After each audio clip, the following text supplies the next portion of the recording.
मंडळी नमस्कार, मी विलास बडे, तुम्ही पाहताय बडे मुद्दे।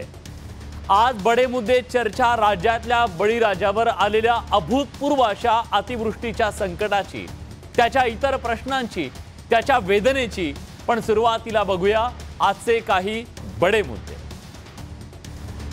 सगळ्यात महत्त्वाचा मुद्दा आजचा हा आहे की आपटेला आज अटक झालेली आहे आणि त्याच्यानंतर त्याला जेलवारी सुद्धा झालेली आहे। त्या संदर्भातली सुद्धा बातमी।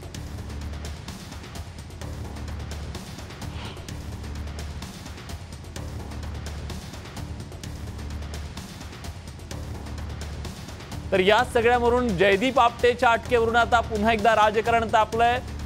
शिवम रक्ताच्या दबावामुळे, शिवभक्तांच्या दबावामुळे बॉस वाचू शकला नाही, राऊतांनी टीका केली आणि मुख्यमंत्र्यांकडून आता विरोधकांच्या टीकेला चोख उत्तर देण्यात आलंय। एकाच महिलेला किती पद देणार? रुपाली पाटलांनी आता अजित पवारांना सवाल विचारलाय। चाकणकरांना आमदारकी देण्याच्या मुद्द्यावरून राष्ट्रवादी काँग्रेसमध्ये एक नवा वाद उफाळून आलाय। नैसर्गिक आपत्ती आणि पिकांना भाव नसल्यानं शेतकरी आर्थिक दुष्टचक्रात अडकला। पोषण करता शेतकरी कधी होणार आहे लाडका? हा सवाल आज आपण चर्चेला घेतोय।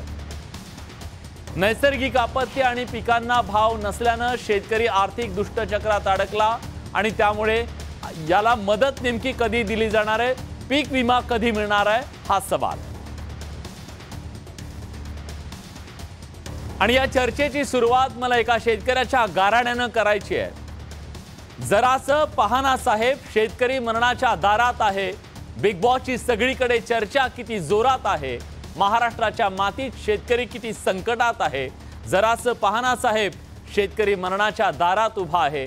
साहेब दुष्काळाचा असूर बापाच्या छाताडावर बसलाय।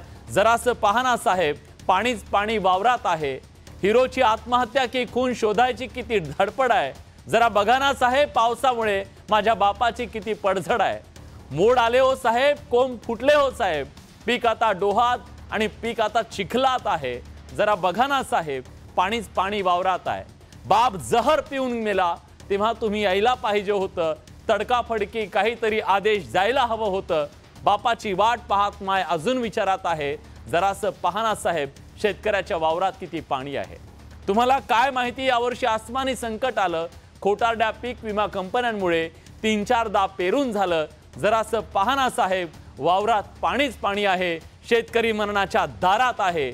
आज सोशल मीडियावर व्हायरल होणारी ही कविता राज्यातल्या, मराठवाड्यातल्या, विदर्भातल्या लाखो कोट्यवधी शेतकऱ्यांच्या वेदना मुखर करणारी आहे आणि त्यासाठी ती पुरेशी आहे। याच व्यथा घेऊन आज आपण चर्चा करणार आहोत। पण सुरुवातीला खास रिपोर्ट।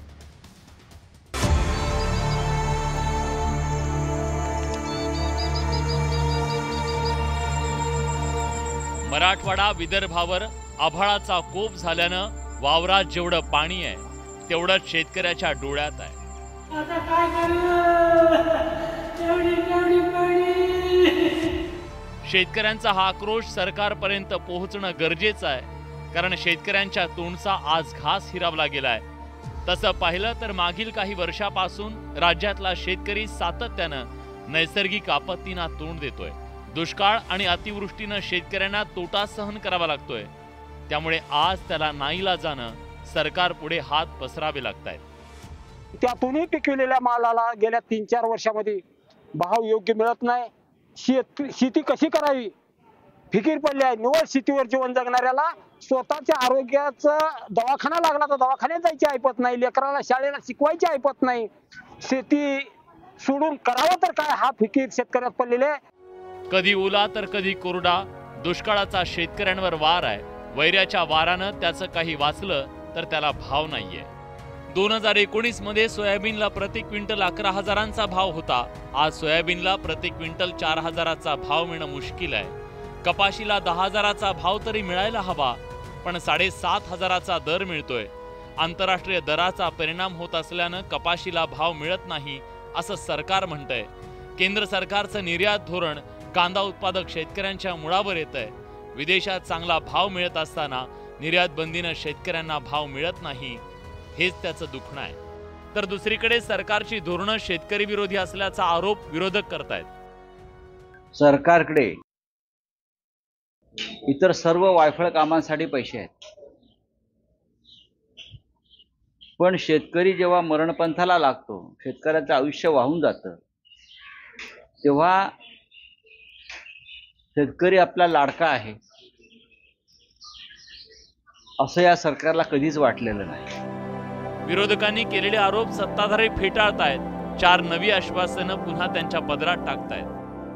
मुख्यमंत्री लाडकी बहीण योजना ही आणताना 7.5 हार्स पॉवर पर्यंतच्या वीज पंपाचं बिल देखील शेतकऱ्यांसाठी माफ केलेलं आहे। त्याच्यामुळे शेतकरी हा आमचा कणा आहे, शेतकऱ्यामुळेच आम्ही 2 वेळेचं खात असतो, त्याच्यामुळे महाराष्ट्रातल्या शेतकऱ्यांवर कुठचाही अन्याय होणार नाही याची दक्षता आमचं सरकार घेईल। मराठवाडा विदर्भात अतिवृष्टीनं पिकांचं प्रचंड नुकसान झालं।